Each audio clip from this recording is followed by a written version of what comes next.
so I jumped. I had never been in water that deep. I could barely breathe.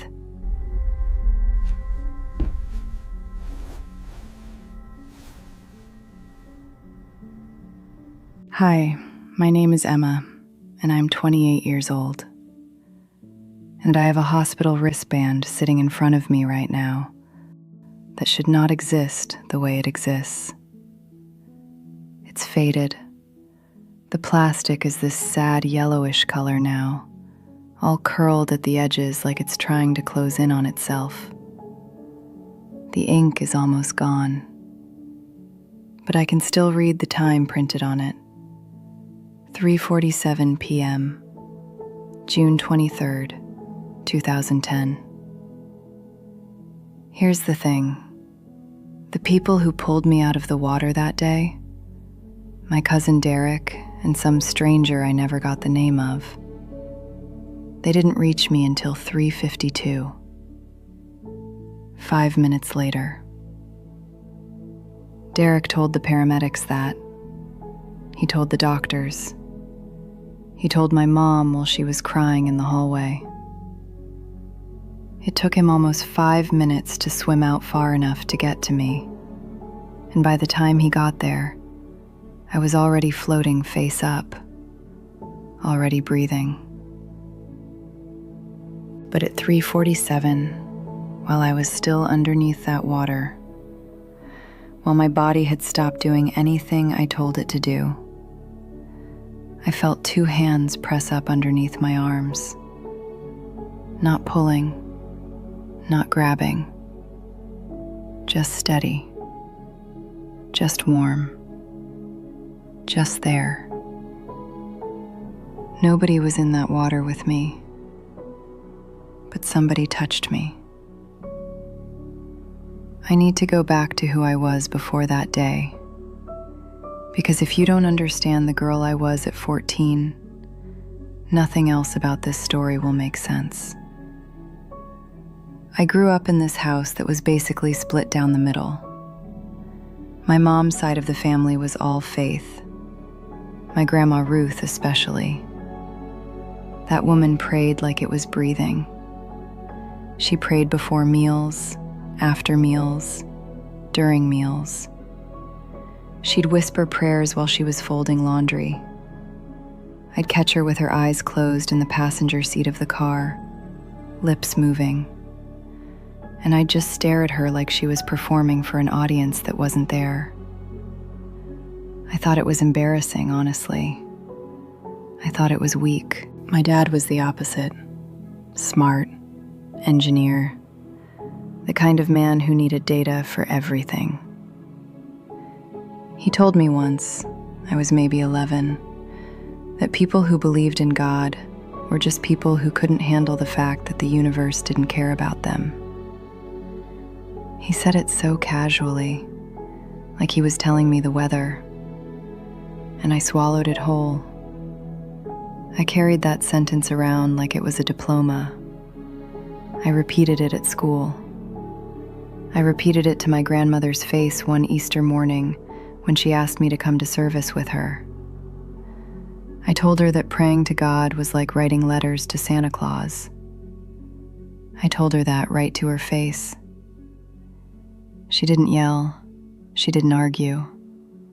She just touched my cheek and said, "I'll keep praying for you, baby."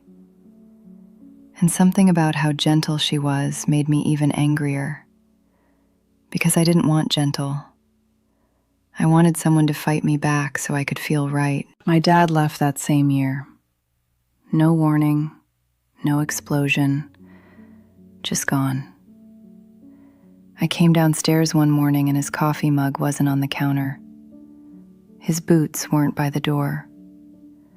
My mom was sitting at the kitchen table with her hands flat on the surface, like she was holding the house down. She didn't explain. I didn't ask. I told myself I didn't care. I told myself needing people was the most dangerous thing you could do. So I built this wall. Grades, arguments, logic, sarcasm, control. If I could understand something, I owned it. If I could debate it, I won it. I was 14 years old, and I had an answer for absolutely everything. I was insufferable, honestly. And underneath all of it, underneath the straight A's and the sharp tongue and the rolled eyes every time someone mentioned God, I was so lonely I could barely breathe. But I would have died before admitting that. That summer, I went to the lake with my older cousins. Derek was 17. His friend Marcus was 19. They drove us out to this spot where the rocks jutted out over deep water, the kind of place older kids went to jump and show off. The water below was dark, that kind of deep green that doesn't let you see the bottom. I remember standing on the ledge and feeling something pull in my stomach. Not excitement. Something else. Something I didn't listen to. I had never been in water that deep. I didn't tell anyone that. Telling them would have meant admitting I didn't know something. And I never admitted that. About anything. Derek jumped first. Then Marcus. Then they were both down there treading water, yelling up at me to go. So I jumped. The cold hit me like a door slamming shut. My whole body seized. It was like the water wrapped around me all at once and squeezed. I went under fast, faster than I thought possible. The surface was right there, right above me, and then it wasn't. It was getting farther away. This shimmering green ceiling just pulling back like someone was lifting the sky higher and higher above me. I kicked hard, but my legs felt like they were filled with sand. The cold had locked everything up. My arms were useless, just these heavy things hanging at my sides, not doing anything I told them to do. I swallowed water, a lot of it. It came in through my nose and my mouth at the same time, and the burning was something I have never felt before or since. It was fire, inside my throat, inside my chest, inside the place that was supposed to hold air. My vision started closing in from the edges, like two dark curtains being pulled slowly toward the center, and I panicked. I panicked in a way I didn't know a person could panic. Every single part of me was screaming. Not out loud, inside. This silent, roaring scream that filled my entire skull. I thrashed, I twisted. I reached upward like the surface was something I could grab. But there was nothing. Just water. Cold, heavy, indifferent water that didn't care about my grades or my arguments or my opinions about God. And then in the middle of all that chaos, I had one clear thought. I am going to die right now. I am 14 years old, and I am going to die in this lake because I was too proud to say I couldn't handle the deep end. Then everything stopped. I need you to understand what I mean by that. I don't mean it calmed down. I don't mean it gradually faded. It stopped, like someone pressed a button. 1 second I was thrashing and choking and screaming inside myself. The next second, nothing. Silence. Complete, total silence. The water was still around me. I was still under. But every sound disappeared. The muffled shouts from above, the rushing in my ears, my own heartbeat. All of it, gone. like the world went mute. And in that silence, I felt them. 2 hands, pressed firmly underneath my arms. Not gripping, not squeezing, not frantic. Just there, solid and warm. The water was freezing, but these hands, they were warm. I could feel each one, steady and even, like someone was standing right behind me and holding me up the way you'd catch a child who was falling backward off a swing. I didn't see anyone. My eyes were open. I remember that because the water was this murky green, and I was looking for someone, looking for a body, a shape, an arm, anything. There was nothing. No figure, no outline. Just hands, just pressure, just warmth in a place where there shouldn't have been warmth. And I started to rise. Not fast, not like I was being pulled. Slowly, gently. Like whoever was holding me had all the time in the world. Like the outcome was already decided, and there was no reason to rush. My chest filled with something I had never felt before in my entire life. I still don't have the right word for it. Peace is too small. Calm is too shallow. It was this overwhelming sense of being known. Completely, entirely known. Not my name, not my face. Me. All of me. Every ugly thought. Every lie I told myself about not needing anyone. Every time I rolled my eyes at my grandmother's prayers. Every night I cried into my pillow after my dad left and pretended in the morning like nothing happened. It all felt seen. And instead of judgment, there was just this warmth, this holding, this wordless voice that didn't speak in English or in sound, but somehow said, "You are not alone. You were never alone. Stop fighting me." And I stopped.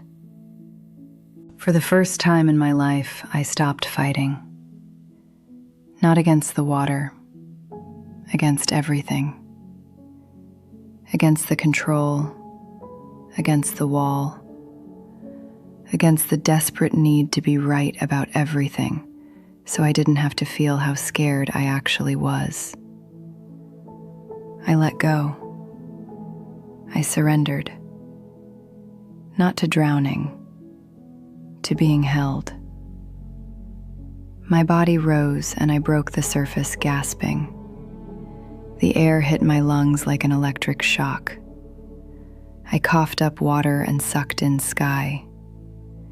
The sun was so bright everything turned white for a second.